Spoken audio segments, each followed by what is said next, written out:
Dear students, जैसे कि आप सभी को पता है हमारा साइंस का chapter 10 that is light reflection and refraction complete हो चुका है। तो आज से हम डेली क्या काम करेंगे, आज से डेली इस चैप्टर से जितने भी हमारे इंपॉर्टेंट क्वेश्चन हैं उन क्वेश्चंस को करने की कोशिश करेंगे। आज से डेली आपके व्हाट्सएप ग्रुप पर एक वीडियो का लिंक आएगा, यूट्यूब की वीडियो का लिंक आएगा। उस लिंक में डेली हम एक टॉपिक को पिकअप करेंगे। XYZ कोई सा भी टॉपिक हो सकता है इस चैप्टर में से, जिससे हमारा ये चैप्टर इजीली दोबारा से रिवाइज भी हो सके। किसी बच्चे को किसी उस टॉपिक में डाउट हो तो वो डाउट भी क्लियर हो जाए। ठीक साथ ही हम क्या करेंगे, आज से डेली हम इस चैप्टर के जितने भी इम्पोर्टेंट क्वेश्चन हैं, जितने भी हमारे इम्पोर्टेंट क्वेश्चन हैं जो आज तक बोर्ड के पेपर में आए हैं या फिर कह सकते हैं बोर्ड के पेपर के लिए इम्पोर्टेंट क्वेश्चन हैं, उन सभी क्वेश्चंस को करना स्टार्ट करेंगे। डेली हम करेंगे क्या, इसके अंदर डेली हम 5 क्वेश्चंस का टारगेट लेकर चलेंगे। उन 5 क्वेश्चंस में से 3 क्वेश्चन का सॉल्यूशन मैं आपको खुद कराऊंगा। 2 क्वेश्चन डेली आपको होमवर्क के लिए दिए जाएंगे, जिनका सॉल्यूशन आपको नेक्स्ट वीडियो में मिल जाएगा। लेकिन उन सॉल्यूशंस को मिलने से पहले आपको अपने घर पर खुद उन क्वेश्चन को सॉल्व करने की कोशिश करनी, ठीक है। Next important thing is that कि जैसे कि फर्स्ट वीडियो जो मैंने आपको अपलोड कर लिंक शेयर किया था, उस वीडियो में काफ़ी बच्चों ने देखा है, लेकिन एक शिकायत ज़रूर आई है मेरे को, क्या कि कुछ बच्चों ने उसमें, जैसे मैंने आपको बताया गया था उस वीडियो में, कि जैसे ही आप उस वीडियो को देख लें, देखने के बाद कमेंट सेक्शन में अपना नाम ज़रूर एंटर करें, जिससे मेरे को ये पता चल जाए कि किस बच्चे ने देख लिया या किसी बच्चे को कोई डाउट तो नहीं है, ठीक है। कुछ बच्चों ने कोशिश की है, ऐसी बात नहीं है, कुछ बच्चों ने ज़रूर वहाँ पर अपना नेम को कमेंट किया है, लेकिन फिर भी मोस्टली स्टूडेंट्स ने वहाँ पर अपना नेम एंटर नहीं किया है, ठीक है। तो आज से ध्यान रखें, जितनी भी वीडियोज़ आएँ उन वीडियोज़ को कंप्लीट देखने के बाद अपना कमेंट सेक्शन में नेम ज़रूर एंटर करें, ठीक है। तो आइए चलिए हम स्टार्ट करते हैं। आज हम जो टॉपिक इसका टॉपिक लेंगे वो हम क्या लेंगे, कुछ रूल्स के बारे में पढ़ेंगे सबसे पहले, उसके बाद हम न्यूमेरिकल की तरफ मूव करेंगे, ठीक है। तो हम सबसे पहले कुछ रूल्स के बारे में पढ़ते हैं। जैसे कि आपको ये पहले भी पढ़ाया गया था, बहुत इजी है, लेकिन फिर भी हो सकता है किसी बच्चों को कोई डाउट हो, इसीलिए हम एक बार इसका दोबारा से रिवाइज कर लेते हैं। जैसे कि आपको पता है कि हमने स्फेरिकल मिरर्स पढ़े थे। स्फेरिकल मिरर में हमने क्या देखा था, कॉनकेव देखा था और कॉन्वेक्स देखा था, ठीक है। अब हम क्या पढ़ेंगे, हम कुछ रूल्स पढ़ेंगे, किसके लिए, कॉनकेव मिरर के लिए, कि लाइट रे कहाँ से आएंगी, कैसे आएंगी, किस तरह से जाएंगी, उनके कुछ रूल्स हैं। उन रूल्स को एक बार रिवाइज कर लेते हैं। उसके बाद हम फटाफट अपने इसी कॉनकेव मिरर के रे डायग्राम देखेंगे और फिर हम अपने न्यूमेरिकल की तरफ प्रोसीड करेंगे, ठीक है। तो सबसे पहला हमारा जो इसके अंदर रूल आता है, दैट इज़, आप सभी को पता है कि अगर कोई भी लाइट रे हमारे प्रिंसिपल एक्सिस के, अब जो बेसिक टर्म इसके अंदर आएंगे, जैसे प्रिंसिपल एक्सिस हुआ, फोकस हुआ, होल हुआ, सेंटर ऑफ कर्वेचर हुआ, अपर्चर हुआ, इन टर्म को मैं पहले ही ऑलरेडी कई बार आपको समझा चुका हूँ, इसलिए अब हम उसको ज़्यादा ब्रीफ में ना जाने की कोशिश नहीं करेंगे। लेकिन फिर भी अगर किसी बच्चे को डाउट है तो वो इन रूल्स को पढ़ने से पहले एक बार इन सम इम्पोर्टेंट टर्म्स जो आपके नीचे दिख रही है ना, सम इम्पोर्टेंट टर्म्स, इन सभी इम्पोर्टेंट टर्म को एक बार ध्यान से पढ़ ले। जैसे कि पोल क्या होता है, सेंटर ऑफ कर्वेचर किसको बोलते हैं, रेडियस ऑफ कर्वेचर किसे बोलते हैं, प्रिंसिपल फोकस क्या होता है, प्रिंसिपल एक्सिस किसको बोलते हैं, फोकल लेंथ किसे बोलते हैं, अपर्चर किसको बोलते हैं, ठीक है ना। तो एक बार इनको, जिस बच्चे को जिसमें डाउट है वो एक बार जाकर इन्हीं टर्म्स को दोबारा से पढ़ लें। तो आइए हम अपना वर्क कंटिन्यू करते हैं। दैट इज़, हमने कुछ रूल्स पढ़ने हैं। सबसे पहला रूल क्या है कि अगर कोई भी लाइट रे हमारी प्रिंसिपल एक्सिस की पैरेलल आएगी, जैसे कि आपको दिख रहा है प्रिंसिपल एक्सिस कहाँ पर है इसकी, प्रिंसिपल एक्सिस आपको दिख रही है सी से लेके पी तक जो ये लाइन जा रही है आपको, सी एफ पी को क्रॉस करते हुए जो एक लाइन जा रही है, यही हमारी क्या है, प्रिंसिपल एक्सिस है, जिसमें पी क्या है, पोल है, एफ क्या है, हमारी फोकस पॉइंट है, और सी क्या है, हमारा सेंटर ऑफ कर्वेचर है। एक लाइट रे आई जो क्या है, पैरेलल है किसके, इस प्रिंसिपल एक्सिस के। तो रिफ्लेक्ट होने के बाद कहाँ से जाएगी वो, passes through the principal focus. कोई डाउट यहाँ तक। नेक्स्ट रूल क्या है इसका, जस्ट अपोजिट, कि अगर कोई भी लाइट रे हमारी फोकस से आएंगी, अगर कोई भी लाइट रे हमारी फोकस से पास आउट होगी तो रिफ्लेक्ट होने के बाद कहाँ से ली जाएगी वो, parallel to the principal axis, ठीक है। नेक्स्ट रूल आपको बताया था, कहता कि अगर कोई भी लाइट रे हमारी सेंटर ऑफ कर्वेचर से आएगी, वहाँ पर भी आपको दोबारा बताया गया, तो यहाँ पर फिर दोबारा बता देता हूँ मैं कि ये थोड़ा डायग्राम गलत हो चुका है। यहाँ पर एफ की जगह सी आना है, ठीक है ना, ये सी थोड़ा पीछे चला गया, एफ की जगह यहाँ पर सी आएगा। सी यानी कि सेंटर ऑफ कर्वेचर से पास हो रही है, तो अगर कोई लाइट रे सेंटर ऑफ कर्वेचर से पास होगी तो रिफ्लेक्ट होने के बाद क्या होगी, वो अलोंग उसी पाथ के अलोंग वापस चली जाएगी, ठीक है, उसके अंदर कोई भी डेविएशन नहीं होगा। और नेक्स्ट रूल तो आपको बहुत इजी पता ही है कि अगर हमारी कोई भी लाइट रे ऑब्लिकली हमारे कह सकते हैं मिरर के ऊपर पड़ेगी तो क्या करेगी, वो ऑब्लिकली रिफ्लेक्ट हो जाएगी, मेकिंग एन इक्वल एंगल, यानी कि एंगल ऑफ इंसिडेंट और एंगल ऑफ रिफ्लेक्शन क्या होंगे, दोनों बराबर होंगे, ठीक है। कुछ रूल्स थे। उसके बाद हम क्या करते हैं, आज अपना ये कॉन्केव मिरर की कुछ जो आपको रे डायग्राम है, उन रे डायग्राम्स के बारे में एक बार देख लेते हैं, ठीक है। तो सबसे पहले ज़्यादा टाइम वेस्ट नहीं करेंगे इसके अंदर, बहुत जल्दी फास्ट एक कह सकते हैं फास्ट रिव्यू देखेंगे इसके अंदर, ठीक है ना। तो सबसे पहला आप देखते हैं कि इसके अंदर कि अगर हमारा कोई ऑब्जेक्ट इन्फानाइट पर हो, इन्फानाइट का क्या मतलब होता है, मैंने आपको इससे पहले वाली वीडियो में बताया हुआ है कि इन्फानाइट का मतलब क्या होता है, ठीक है ना। तो अगर कोई ऑब्जेक्ट हमारा इन्फानाइट पर है तो उसके लिए कॉन्केव मिरर अपनी ऑब्जेक्ट की इमेज कहाँ पर बनाएगा, कैसी बनाएगा, किस साइज़ की बनाएगा, आपको रे डायग्राम आपके सामने दिख रहा है। जैसे कि आप सभी को पता है, हमें कोई भी इमेज बनाने के लिए कम से कम 2 रेज की नीड होती है। तो हम क्या कर रहे हैं, इन रे डायग्राम में अपनी कोई भी 2 रे लेंगे, उन 2 रे को इंटरसेक्ट कराएंगे, रिफ्लेक्ट होने के बाद इंटरसेक्ट करेंगे, और जहाँ जिस पॉइंट पर वो इंटरसेक्शन हो जाएगा उन दोनों रेज का, वहीं पर हम क्या बना देंगे, अपनी इमेज बना देंगे, ठीक है। तो सबसे पहले देखिए, मैं आपको दिखाने की कोशिश करता हूँ। जैसे कि आपको दिख रहा है कि अगर कोई ऑब्जेक्ट हमारा कहाँ पर रखा हुआ है, इन्फिनिटी पर कहाँ रखा हुआ है, अगर कोई ऑब्जेक्ट हमारा इन्फिनिटी पर रखा हुआ है तो वहाँ से हमने 2 लाइट रे भेज दी जो कि एक दूसरे क्या है, पैरेलल है। तो रिफ्लेक्ट होने के बाद ये क्या है आपके सामने, एम पी एम डैश, ये क्या है आपका एक अपर्चर है, किसका, कॉन्केव मिरर का, ठीक है। तो जैसे ही इस अपर्चर से ये क्या करेंगी, सॉरी, जैसे ही इस कॉन्केव मिरर से टकराएंगे, टकराने के बाद इमेज कहाँ बना देगी, फोकस पॉइंट पर, ठीक है। तो ये दिख रहा है ना आपको यहाँ पर एफ लिखा हुआ, तो ये इमेज कैसी बन गई, फोकस पॉइंट पर। अब बात करते हैं उसकी पोजीशन क्या हुई। तो सिंपल जैसे हमें इस रे डायग्राम में दिख रहा है क्या, कि अगर कोई ऑब्जेक्ट हमारा इन्फिनिटी पे होगा तो इमेज कहाँ बना देगा हमारा, किस पर, एट फोकस पर। अब नेचर की बात करें तो नेचर कैसा है इसका, रियल एंड इन्वर्टेड। रियल और इन्वर्टेड का मतलब क्या होता है आपको इससे पहले वीडियो में सब बताया गया है, ठीक है ना। जिस बच्चे ने उस फर्स्ट वीडियो को नहीं देखा, पहले जाकर उस वीडियो को कंप्लीट देखें, उसके बाद इस वीडियो को करने की कोशिश करें, ठीक है। उसके बाद उसके बात करते हैं हम साइज़ की। तो साइज़ मैंने आपको पहले ही बताया गया था कि अगर कोई भी ऑब्जेक्ट हमारा इन्फिनाइट पर रखा हुआ है तो वो जहाँ पर इमेज बनेगी उसकी कॉन्केव मिरर की हेल्प से, जहाँ पर इमेज बनेगी उसकी इमेज कैसी बनेगी, पॉइंट साइज, जैसे कह सकते हैं कि पॉइंट बिंदु के बराबर उसकी साइज़ होगा, या फिर कह सकते हैं बहुत ही छोटा साइज़ होगा, ठीक है। अब बात करते हैं सेकंड केस की, अगर हमारा ऑब्जेक्ट कहाँ रखा हो, बियॉन्ड सी, यानी कि सी के पीछे रखा हो, यानी कि इन्फिनिटी से आगे और सी से पीछे, ठीक है। तो कहाँ पर बनेगी, हमने क्या करा है इसके अंदर, सी के पीछे रख दिया, आपको दिख रहा है ए बी एक ऑब्जेक्ट रखा हुआ है, यहाँ से 2 लाइट रे हमने भेज दी। पहली क्या है, parallel to the principal axis, तो टकराने के बाद रिफ्लेक्ट होने के बाद कहाँ चली जाएगी, फोकस से। सेकंड रेज हमने क्या ले ली, passes through the centre of curvature, ये जा रही है आपको, तो हमें पता है सेंटर ऑफ कर्वेचर जब भी लाइट रे पास होगी तो क्या होगी, अपने उसी पाथ के अलोंग वापस चली जाएगी। तो दोनों रेज यहाँ पर इंटरसेक्ट कर गई, तो इंटरसेक्ट करने के बाद जहाँ पर ये इंटरसेक्ट करेंगी वहीं पर क्या बन जाएगी, इसकी एक इमेज बन जाएगी। तो हमने क्या देखा कि अगर हम ऑब्जेक्ट को बियॉन्ड द सी रख दें, यानी कि सी के पीछे रख दें, तो हमारी इमेज कहाँ बनेगी, इमेज बनेगी हमारी एफ और सी के बीच में, यानी फोकस पॉइंट और सेंटर ऑफ कर्वेचर के बीच में बनेगी। नेचर कैसा होगा, नेचर होगा उसका रियल एंड इन्वर्टेड। साइज़ कैसा होगा, जैसे कि आप देख सकते हैं कि यहाँ पर ए बी का साइज़ कैसा, ऑब्जेक्ट का हाई था, और एज़ कम्पेयर टू दिस, यानी कि आपकी जो इमेज का साइज़ है वो कैसा है आपका, डिमिनिशन ही छोटा हो चुका है, ठीक है।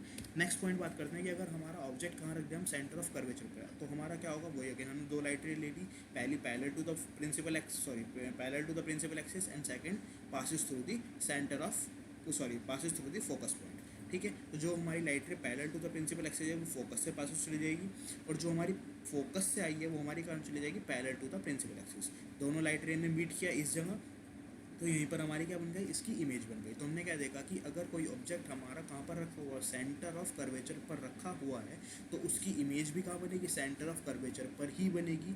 नेचर कैसा होगा, रियल एंड इन्वर्टेड होगा, और साइज़ कैसा होगा, जैसा साइज़ ऑब्जेक्ट का था, जितना बड़ा ऑब्जेक्ट था उतनी ही बड़ी उसकी क्या बनेगी, इमेज बनेगी। कोई डाउट यहाँ तक। नेक्स्ट बात करते हैं कि अगर हमारा ऑब्जेक्ट कहाँ रख दें, एफ और सी के बीच में रख दें, फोकस और सेंटर ऑफ कर्वेचर के बीच में रख दें, तो इमेज कहाँ बनने वाली है।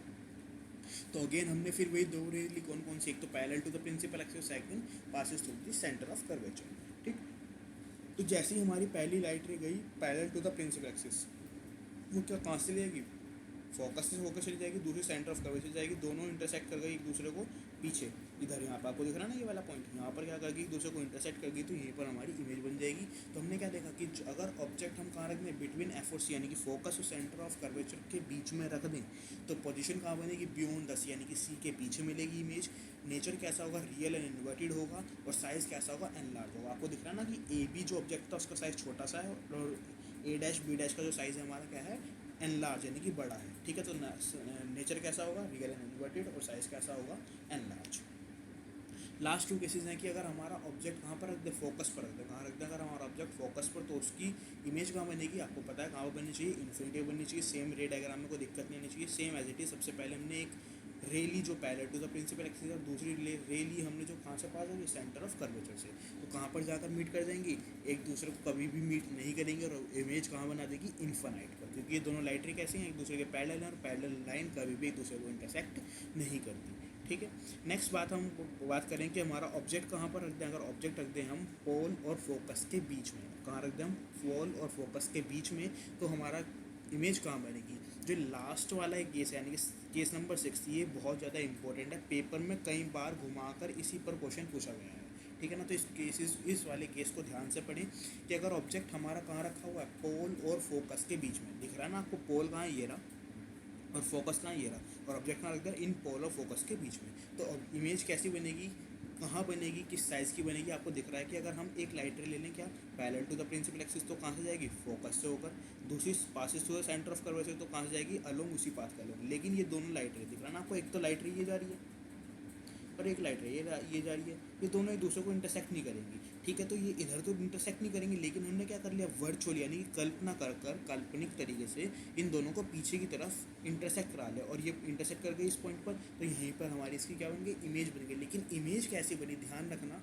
इमेज बनेगी इसकी वर्चुअल और इरेक्ट, यानी कि वर्चुअल इमेज बनेगी, जिसको हम क्या कर सकते हैं, स्क्रीन पर नहीं ले सकते। रियल का मतलब पता है ना, रियल का मतलब होता है जिसको हम स्क्रीन पर ले सकते हैं, और वर्चुअल का मतलब जिसको हम स्क्रीन पर नहीं ले सकते। साइज़ कैसा दिख रहा है आपको, दिख रहा है साइज़ कैसा होगा, इसका इंक्रीज़ हो गया, यानी कि साइज़ कैसा बनेगा, एनलार्ज बनेगा। नेचर कैसा होगा, वर्चुअल इरेक्ट होगा, और पोजीशन तो आपको दिख रही है कहाँ पे बने, बिहाइंड द मिरर, मिरर के पीछे। कोई डाउट यहाँ तक। आज रिवीजन में इतना ही रखते हैं, आगे हम मूव करेंगे न्यूमेरिकल की तरफ। ठीक है, नेक्स्ट जैसे ही हमारी कोई इसके बाद जो नेक्स्ट डे वीडियो आएगी, उसके अंदर हम अपना नेक्स्ट टॉपिक उठाएंगे, और फिर उसके बाद उसके कुछ न्यूमेरिकल्स करेंगे। ठीक है, तो आइए आज मूव करते हैं अपने न्यूमेरिकल की तरफ।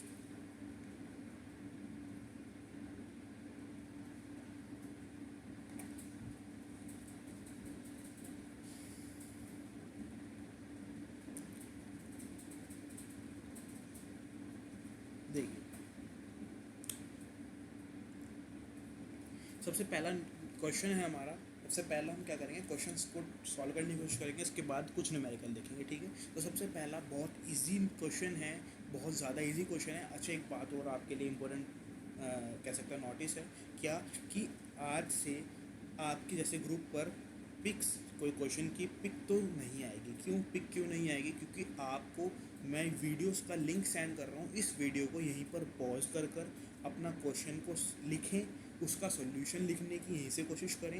आपको इस मतलब कह सकते हैं इसके बाद जो है सिर्फ और सिर्फ व्हाट्सएप पर इस वीडियो का लिंक आएगा, या फिर इससे आगे आने वाली जितनी भी वीडियोस होगी उन वीडियोस का सिर्फ लिंक आएगा, उनसे रिलेटेड कोई पिक्स नहीं आएंगी। क्यों नहीं आएंगे, क्योंकि जैसे कि आपको दिख रहा है डिस्प्ले पर क्लियर क्वेश्चन भी है आपके सामने और आंसर भी है। आज से आप डेली यहीं से क्वेश्चन पिकअप करेंगे अपनी कॉपी में कह सकते हैं लिखने के लिए, और यहीं से उसका सोल्यूशन मिलेगा। ठीक है, लास्ट के जो 2 क्वेश्चन होंगे जो मैं आपको होमवर्क दूंगा, उनका सोल्यूशन नेक्स्ट वीडियो में मिलेगा।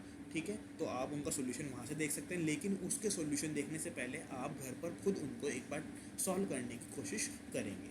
ठीक है, तो आइए फर्स्ट क्वेश्चन देखते हैं। सबसे पहला क्वेश्चन है आपका क्या, कि प्रिंसिपल फोकस क्या होता है किसी भी कॉनकेव मिरर का, यानी कि define the principal focus of a concave mirror.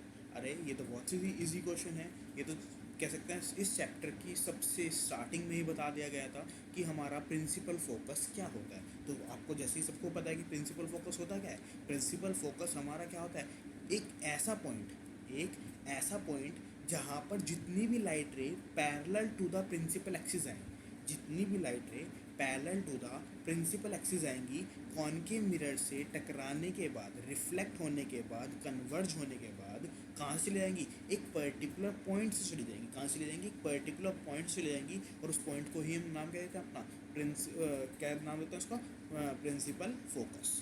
ठीक है। अब प्रिंसिपल फोकस और रेडियस ऑफ कर्वेचर के बीच में एक रिलेशनशिप भी आपको लिखवाई गई थी। क्या रिलेशनशिप थी, radius is equals to focus focal length divide by focal length into 2, या फिर ये कह सकते हैं focal length is defined as the half of the radius of curvature. ठीक है। लेकिन यहाँ पर इस क्वेश्चन में फोकल लेंथ नहीं पूछी गई थी आपसे, आपसे क्या पूछा गया था, फोकस पॉइंट, कि प्रिंसिपल फोकस क्या होता है। तो प्रिंसिपल फोकस आपको समझ में आया ना, प्रिंसिपल फोकस क्या है। तो सिंपल डेफिनेशन में अगर बात करें तो क्या हो गया, प्रिंसिपल फोकस एक ऐसा पॉइंट है जो कहाँ पर मिलेगा, प्रिंसिपल एक्सिस पर मिलेगा। उस पॉइंट की प्रॉपर्टी क्या है कि कोई भी लाइट रे जो पैरेलल आएंगी किसके, प्रिंसिपल एक्सिस के, कॉनकेव मिरर से रिफ्लेक्ट होने के बाद, कन्वर्ज होने के बाद, वे सभी लाइट रे जो पैरेलल थी किसके, प्रिंसिपल एक्सिस के, रिफ्लेक्ट हो जाएंगी, कन्वर्ज हो जाएंगी कहाँ पर, एक पर्टिकुलर पॉइंट पर, और उस पॉइंट को ही हम नाम क्या देते हैं अपना, प्रिंसिपल फोकस। कोई डाउट यहाँ तक। ठीक है। तो आपके सामने क्वेश्चन भी लिखा हुआ है और आंसर भी लिखा हुआ है, आप एज इट इज़ यहीं से ही कॉपी करेंगे। ठीक है।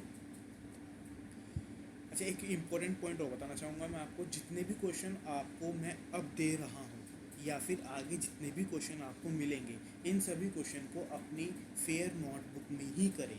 उससे फ़ायदा क्या होगा आपको, पेपर के टाइम पर आपके पास नंबर्स ऑफ वैरायटी, यानी कह सकते हैं क्वेश्चन की बहुत सारी वैरायटी हो जाएंगी। ठीक है। तो पेपर में, बोर्ड एग्जामिनेशन में किस तरह का भी क्वेश्चन पूछ ले, कैसे ही घुमा ले, किस तरह से ही क्वेश्चन पूछ ले, आप इजीली उनको सॉल्व कर जाओगे। ठीक है ना। करना तो है ही आपको, आप रफ में भी करोगे, आप फेयर में भी करोगे। जितनी मेहनत आप इसको सॉल्व करने में रफ में करोगे, उतनी मेहनत आप सॉल्व करने में क्या करोगे, फेयर में करोगे। हाँ, इतनी बात जरूर है, रफ में आप क्या कर सकते हो, जल्दी जल्दी गंदी राइटिंग में कर दिया, थोड़ा बहुत ऊपर नीचे करके सॉल्व कर दोगे। लेकिन थोड़ा कह सकते हैं मुश्किल से 5 मिनट एक्स्ट्रा ही लगेगी, सिर्फ और सिर्फ 5 मिनट एक्स्ट्रा लगेगी किसमें, फेयर में करने के लिए। लेकिन आपके पास एंड टाइम पर क्या होगा, आपके पास पूरा एक कलेक्शन होगा किसका, सारे क्वेश्चंस का। ठीक है। तो क्या होगी, ये आपके लिए ही बेनिफिट है। ठीक है ना। तो इन सभी क्वेश्चन को आप क्या करें, फेयर नोटबुक में ही कंप्लीट करें। नेक्स्ट क्वेश्चन है आपका क्या, कि हमें find the focal length of a convex mirror. हमें एक फोकल लेंथ निकालने किसकी, कॉन्वेक्स मिरर की, जिसकी रेडियस ऑफ कर्वेचर कितनी दे रखी है, 32 सेंटीमीटर। अरे ये क्वेश्चन तो बहुत ईजी है। हाँ बिल्कुल, बहुत ईजी ही क्वेश्चन है ये। लेकिन सर फिर आपने क्वेश्चन क्यों दिया, ये क्वेश्चन इसलिए दिया है क्योंकि अब धीरे धीरे हम क्या करेंगे, अपने क्वेश्चन के लेवल को इंक्रीज़ करेंगे। ठीक है। अगर मैं स्टार्टिंग में ही आपको हार्ड न्यूमेरिकल दे दूँ, हार्ड क्वेश्चन दे दूँ, तो आप क्या करेंगे, आप कंफ्यूज हो जाओगे और आपके माइंड में क्या सेट हो जाएगा कि ये तो बहुत हार्ड टफ है, ये इसके न्यूमेरिकल नहीं लग पा रहे हैं। ठीक है ना। तो हम क्या करेंगे, धीरे धीरे अपने लेवल को ही इंक्रीज़ करेंगे। ठीक। कोई अगर आपको कहे कि अच्छी बात है, ये हमारे क्रिकेटर मैन है विराट कोहली, अगर वो दिमाग में ये कर लें कि ठीक है मेरे को खेलना तो आता ही है, अब मैं सीधा क्या करूँ, वर्ल्ड कप में खेलूँगा, कोई प्रैक्टिस नहीं, कोई कुछ नहीं, नथिंग, कोई एक्सरसाइज नहीं, कोई फिटनेस नहीं, नथिंग, कुछ नहीं, तो क्या होगा, इससे क्या वो जीत पाएंगे, नहीं जीत पाएंगे। उसको वर्ल्ड कप को जीतने के लिए भी उन्हें क्या करनी पड़ती है, डेली रेगुलर प्रैक्टिस करनी पड़ती है, डेली एक्सरसाइज करनी पड़ती है, जब भी वो वहाँ पर अपनी परफॉर्मेंस दे पाते हैं। ठीक है ना। तो ऐसे छोटे छोटे क्वेश्चंस, ऐसे इजी न्यूमेरिकल को ही कर कंप्लीट करने के बाद ही हम क्या कर पाएंगे, अपना एक अच्छा सा न्यूमेरिकल लगा पाएंगे। ठीक है। तो ज़्यादा टाइम वेस्ट ना करते हुए हम मूव करते हैं अपना क्या क्वेश्चन के ऊपर, कि find the focal length of a convex mirror. हमें कॉन्वेक्स मिरर की फोकल लेंथ निकालने, क्यों, क्या दे रखा है आपको, वहाँ पे दे रखा है रेडियस ऑफ कर्वेचर, कि अगर रेडियस ऑफ कर्वेचर कितनी हो, 32 सेंटीमीटर। न्यूमेरिकल को सॉल्व करने का कह सकते हैं ब्रह्मास्त्र मैं आज आपको बताने जा रहा हूँ, कि जो भी आपको कोई भी न्यूमेरिकल सॉल्व करना, तो उस न्यूमेरिकल को सॉल्व करने के लिए एक पर्टिकुलर पैटर्न होता है। क्या पैटर्न होता है, जैसे कि आपको आंसर में दिख रहा है कि सबसे पहले हम क्वेश्चन पढ़ते हैं, और क्वेश्चन पढ़ने के बाद हमें ये देखना होता है कि हमें क्या दे रखा है, हमें क्वेश्चन में क्या दे रखा है, और क्या देने के बाद हम ये देखने की कोशिश करते हैं कि हमें निकालना क्या है। फिर हम ये देखते हैं कि जो हमें दे रखा है और जो हमें निकालना है, क्या उन दोनों के बीच में कुछ पढ़ रखा है हमने, तो 101% आपने उन दोनों के बीच में कुछ ना कुछ पढ़ रखा होगा, डायरेक्टली पढ़ा हुआ, इनडायरेक्टली पढ़ा हुआ। ठीक है। लेकिन उन दोनों के बीच में कुछ ना कुछ रिलेशनशिप जरूर आएगी। ठीक है। वहीं से आपका न्यूमेरिकल सॉल्व होएगा। जैसे कि आपको इसमें क्या दे रखा है, सबसे पहले दे रखा है radius of curvature. Just wait, मैं आपको दिखाने की कोशिश भी करता हूँ। जैसे आपको देखा रेडियस ऑफ कर्वेचर कितनी है आपकी 32 सेंटीमीटर, तो हमने क्वेश्चन में सबसे पहले क्या लिखा था, radius of curvature is equals to, यानी कि आर इज इक्वल्स टू कितने रखा है आपको 32 सेंटीमीटर। उसके बाद आपको क्या निकालना, फोकल लेंथ। तो फोकल लेंथ और आपके दिमाग में एंटर कर जाना चाहिए क्या रेडियस ऑफ कर्वेचर और फोकल लेंथ के बीच में कोई रिलेशनशिप है। हाँ है, बिल्कुल है। कौन सी रिलेशनशिप है, दैट इज वो आपके पास रिलेशनशिप क्या है, radius of curvature is equals to focal length का डबल। ये तो करवे यही तो है कि रेडियस ऑफ कर्वेचर क्या होती है, फोकल लेंथ के जस्ट डबल। तो यहाँ पे आपने रेडियस की जगह क्या रख दिया 32, 2 की जगह 2 को रख दो और फोकल लेंथ की जगह f रख दो, क्योंकि आपको फोकल लेंथ तो निकालनी है, इजीली यहाँ से आप अपनी वैल्यू निकाल सकते हो। ठीक है, समझ में आना कि रेडियस ऑफ कर्वेचर कितना है 32, 2 की वैल्यू 2 इंटू फोकल लेंथ कितनी f, क्योंकि हमें वही तो निकालना, तो f की वैल्यू क्या देगी, रेडियस ऑफ कर्वेचर के हाफ दैट इज 16 सेंटीमीटर। ठीक है, तो ये हो गया हमारा क्या क्वेश्चन सॉल्व। ठीक है, नेक्स्ट बात करें, इस न्यूमेरिकल को थोड़ा सा ध्यान से देखिए। ये न्यूमेरिकल हो सकता है आपको थोड़ा सा अलग लगे। इस टाइप से ही हम क्या करेंगे, अपने क्वेश्चन का थोड़ा थोड़ा लेवल डेली इंक्रीज करते चलेंगे। ठीक है, अब जैसे कि इस क्वेश्चन में आपको बोला गया क्या कि एक कॉन्केव मिरर दे रखा है, एक कॉन्केव मिरर दे रखा है, वो क्या करता है 3 टाइम्स मैग्नीफाइड इमेज बना देंगे। 3 टाइम्स कोई भी ऑब्जेक्ट है उसकी ऑब्जेक्ट की इमेज को कितना कर देता है, 3 टाइम, यानी कि 3 टाइम्स मैग्नीफाई कर देता है, यानी कि बड़ा कर देता है। 3 टाइम्स क्या कर देता है, बड़ा कर देता है। कैसे कर देता है, real image of an object, यानी कि उसकी रियल इमेज बना देता है। कब, जब ऑब्जेक्ट कहाँ रखा हो, 10 centimetre in front of it, लिखा हुआ ना, when an object is placed at a 10 centimetre in front of it, यानी कि ऑब्जेक्ट कहाँ रखा हो, 10 सेंटीमीटर आगे, किसके, कॉनकेव मिरर के। नेक्स्ट क्या पूछ रहा है आपको, वेयर इज इमेज लोकेटेड, यानी कि इमेज की, कह सकते हैं इमेज की डिस्टेंस क्या होगी या फिर इमेज कहाँ बनेगी, यानी कि आपको क्या निकालना है, वी निकालना है। क्या निकालना है आपको, वी, क्योंकि आपको पता है ना वी तो होता है जो हमारा क्या निकालता है, इमेज की लोकेशन बताता है, तो हमें वी की वैल्यू निकालनी है। अब देखते हैं कैसे करेंगे। क्वेश्चन आप देखें क्या दे रखा है आपको, सबसे पहले दे रखा है क्वेश्चन में आपको मैग्नीफिकेशन, क्या दे रखा है आपको, मैग्नीफिकेशन, एम तो दे रखा है, कितना दे रखा है 3 दे रखा है, कितना दे रखा है 3। आपके दिमाग में एकदम क्लिक कर जाना चाहिए कि यह मैग्नीफिकेशन का एक फॉर्मूला था हमारे पास, क्या, magnification is equal to the height of image divide by height of object. हाँ था, बिल्कुल था, लेकिन सर एक फॉर्मूला और भी था इसका। क्या फॉर्मूला था, वो फॉर्मूला था minus image distance divide by object distance. कुछ याद आया, हाँ यार याद तो आया हमको। कैसे याद आया कि वहाँ पे आपको 2 फॉर्मूले लिखवाए थे, क्या कि m is equals to HI/HO।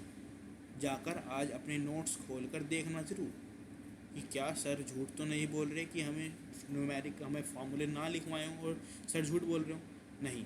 आप जाकर अपनी नोटबुक ओपन करना, नोटबुक ओपन करने पर आपको वहाँ पर क्लियरली दिखेगा क्या कि मैग्नीफिकेशन के आपको 2 फॉर्मूले लिखवाए थे। कौन कौन से, कि m is equals to HI/HO। एक फॉर्मूला लिखवाया था माइनस में V/U, हाँ सर लिखवाया था, बिल्कुल लिखवाया था। तो क्या हम इन 2 फॉर्मूले को यूज़ करके इसको क्वेश्चन को सॉल्व कर सकते हैं, बिल्कुल कर सकते हैं, क्यों नहीं कर सकते। देखते हैं हम कैसे करेंगे। बात करते हैं क्या कि आपको फॉर्म क्या दे रखा है, concave mirror produce 3 times magnified image, यानी कि m की वैल्यू कितनी दे रखी है 3, m की वैल्यू कितनी दे रखी है 3, हाँ बिल्कुल दे रखी है सर m की वैल्यू 3। अब बात करते हैं सर इन्होंने इमेज कैसी बनाई है, real and inverted. Sir real और इन्वर्टेड, हाँ बिल्कुल बात ठीक है, क्योंकि इन्होंने लिख रखा है कि इमेज कैसी बनी है, हमारी रियल इमेज बनी है। अगर सर रियल और इन्वर्टेड बनी है तो रियल और इन्वर्टेड का मतलब क्या है, इन्वर्टेड मतलब है सर उल्टा, हाँ बिल्कुल उल्टा है। तो इसका मतलब क्या हुआ होगा कि HI जो इमेज होगी, जो ऑब्जेक्ट की इमेज होगी, वो कैसी रही होगी, नेगेटिव साइन के साथ रही होगी। साइन कन्वर्जन में ध्यान रखना, आपको बताया गया था कि जितनी भी चीज़ हमारी लेफ्ट साइड होंगी वो नेगेटिव, जितनी भी चीज़ हमारी राइट साइड होंगी वो पॉजिटिव, जितनी भी चीज़ हमारी प्रिंसिपल एक्सिस के ऊपर होंगी सब पॉजिटिव, प्रिंसिपल एक्सिस के सभी चीज़ नीचे नेगेटिव। हाँ बिल्कुल बताया था सर आपने। तो यहाँ पर हमारा क्या हो गया, यहाँ से ध्यान से देखें, इस फॉर्मूले में m is equals to HI/HO is equals to minus में V/U, इस फॉर्मूले का यूज़ करेंगे। कैसे यूज़ करेंगे, आपने कंसिडर क्या कर लिया कि हमारी जो ऑब्जेक्ट है, हमारा जो ऑब्जेक्ट है यानी कि HO है, उसकी हाइट कितनी है, h है, हमने कंसिडर कर लिया, लेट सपोज कर लिया हमने कि क्या HO कितना है, h है। तो हमारा HI यानी कि इमेज की हाइट कितनी होगी, कितनी हो जाना चाहिए, माइनस में 3h। क्यों सर, ऐसा क्यों, m की वैल्यू कितनी रखी है आपको यहाँ पर 3 टाइम्स, तो यहाँ पर m की वैल्यू क्या रख दोगे आप 3, m की वैल्यू 3 रखने पर HO की वैल्यू क्या है यहाँ पर, अभी आपने कंसिडर करा है कितना h, तो क्या HI की वैल्यू निकाल लोगे, हाँ निकाल लोगे। m की वैल्यू कितनी 3 और HO की वैल्यू कितनी h, तो HI की वैल्यू कितनी 3h। माइनस क्यों आया, मैंने आपको बताया इमेज कैसी है हमारी रियल, इमेज कैसी है हमारी रियल एंड इन्वर्टेड, तो हमारे कहाँ पे जाएगा माइनस साइन, ठीक है। तो यानी कि एच आई कितना हो गया माइनस में 3h। अब बात करते हैं इस फॉर्मूले में, इज इक्वल टू माइनस में v अपॉन यू, ये फॉर्मूला है ये हमारा। इस माइनस से ये वाला माइनस क्या हो गया, एक दूसरे के साथ कैंसिल आउट हो गया, ठीक है। h से h कट गया, बचता क्या है v upon you is equal to कितना 3, v upon you is equal to कितना 3। जरा आप देख के बताओ आपको निकालना क्या है, आपको निकालना है v। तो क्या आपको यू दे रखा है, हाँ सर दे रखा है, बिल्कुल कहाँ ये रहा 10 centimetre in front of it. In front of it का मतलब क्या है, इन फ्रंट ऑफ इट का मतलब है मिरर के आगे, और जो भी चीज़ मिरर के आगे होगी पॉजिटिव होगी नेगेटिव होगी, यानी कि लेफ्ट साइड में, लेफ्ट साइड का मतलब नेगेटिव। तो यानी कि v upon you is equal to 3, और u की वैल्यू कितनी है आपके पास माइनस में 10 सेंटीमीटर। माइनस साइन समझ में आना क्यों दिया, क्योंकि मिरर के आगे रखा हुआ है ऑब्जेक्ट, ठीक है ना। और आगे मिरर के आगे का मतलब क्या है लेफ्ट साइड, और लेफ्ट साइड का मतलब माइनस। तो u is equal to minus 10 centimetre, यहाँ पर u की वैल्यू माइनस 10 पुट करी तो v की वैल्यू कितनी आ गई माइनस 30 सेंटीमीटर, कितनी आ गई माइनस 30 सेंटीमीटर। तो इसका मतलब क्या है, माइनस का साइन का मतलब समझ रहे हो ना, कि जिस साइड में हमारा ऑब्जेक्ट रखा हुआ था उसी साइड में हमारी इमेज बन रही होगी, क्योंकि माइनस साइन कब आएगा, जब हमारा इमेज भी कहाँ बनी होगी लेफ्ट साइड, तो ऑब्जेक्ट जहाँ रखा है वहीं पर हमारी क्या बनेगी इमेज बनेगी, उसी साइड बनेगी, वहीं पर सेम पोजीशन में बने ज़रूरी नहीं है, लेकिन उसी साइड बनेगी, ठीक है। तो नेगेटिव साइन क्या शो करता है कि हमारी इमेज कैसी है रियल एंड इन्वर्टेड। पर रियल तो आपको दिख ही रही थी, यहाँ पर रियल है, इन्वर्टेड क्यों आई, इधर लेफ्ट साइड में आई है, रियल एंड इन्वर्टेड हो गया, ठीक है ना। किस डिस्टेंस से बन रही है 30 centimetre in front of the mirror और behind the mirror, in front of the mirror. In front of the mirror क्यों आया, क्योंकि माइनस साइन है, माइनस साइन का मतलब लेफ्ट साइड बनेगी, और लेफ्ट साइड का मतलब क्या होता है इन फ्रंट ऑफ द मिरर, ठीक है। फिर भी अगर इस क्वेश्चन में अगर आपको कोई डाउट होता है तो आप पर्सनली मेरे को ये क्वेश्चन सेंड कर जिस पॉइंट पर आपको डाउट आया आप मेरे से पूछ सकते हैं, ठीक है। नेक्स्ट ये 2 क्वेश्चन आपके होमवर्क के लिए हैं। सबसे पहला क्वेश्चन है कि नेम द मिरर, उस मिरर का नाम देना है जो हमेशा कैसी इमेज बनाएगा इरेक्ट और एनलार्ज, यानी कि सीधी इमेज बनाएगा, कैसे हाँ सीधी इमेज बनाएगा, और कैसे बनाएगा एनलार्ज इमेज बनाएगा, बड़ी इमेज बनाएगा, ठीक है। तो उस मिरर का नाम देना है। सेकंड क्वेश्चन है आपका कि एक लाइट हमारी पास हो रही है कहाँ से, एयर से ग्लास में, जिसका रिफ्रैक्टिव इंडेक्स कितना दे रखा है आपको 1.5, ठीक है। तो speed of light in a glass क्या होगी, यानी ये कह सकते हैं ऊपर आपका एयर है और नीचे आपकी ग्लास, ठीक है। अब लाइट आई, एयर से गई और किस में चली गई ग्लास में चली गई, ठीक है। तो अब इसका रिफ्रैक्टिव इंडेक्स आपको दे रखा है कितना 1.5, तो ज़रा इसकी स्पीड किसकी, लाइट की स्पीड किसके अंदर ग्लास के अंदर, तो बताओ कितनी होगी, ठीक है। तो आप इस क्वेश्चन को आप अपने घर पे सॉल्व करेंगे, नहीं होगा कोई दिक्कत नहीं है अगर, लेकिन फिर भी आप इसको क्या करेंगे एक बार ट्राई करने की कोशिश जरूर करेंगे। नेक्स्ट वीडियो में आपको इन दोनों क्वेश्चंस के सॉल्यूशन प्रोवाइड हो जाएंगे, ठीक है। लेकिन इन क्वेश्चंस को आप एक बार खुद से सेल्फ घर पर ट्राई करने की कोशिश ज़रूर करें, ठीक है। Thank you. And the most important thing again मैं फिर वही बात रिपीट कर रहा हूँ, जो भी बच्चा जो भी स्टूडेंट इस वीडियो को देख ले, देखने के बाद कमेंट सेक्शन में अपना नेम ज़रूर लिखें, ठीक है। इधर वीडियो के जस्ट नीचे थोड़ी नीचे सब्सक्राइब का बटन होगा, उसको सब्सक्राइब कर दें। सब्सक्राइब करने से ऐसा कुछ नहीं है कि मेरे को बहुत सारे पैसे मिलेंगे या कुछ होगा। सब्सक्राइब करने से आप ही का फ़ायदा है। क्या फ़ायदा है, आपके पास जैसे ही मैं नेक्स्ट वीडियो को अपलोड करूँगा आपके पास तुरंत नोटिफिकेशन आ जाएगी। हो सकता है कभी कभी हो जाता है कि ज़्यादा वर्क के कारण क्या हो, मैं आपको लिंक देना भूल जाऊँ या फिर लिंक आप तक ना पहुँचे, ठीक है। तो आपको उसकी ज़रूरत ना पड़े, इसलिए आप क्या कर दें सब्सक्राइब कर दें और नोटिफिकेशन को ऑन कर दें, जैसे ही नेक्स्ट वीडियो आएगी आपको पता चल जाएगा, ठीक है। Thank you. And the most important thing again, be a responsible citizen, stay home, stay safe. Thank you.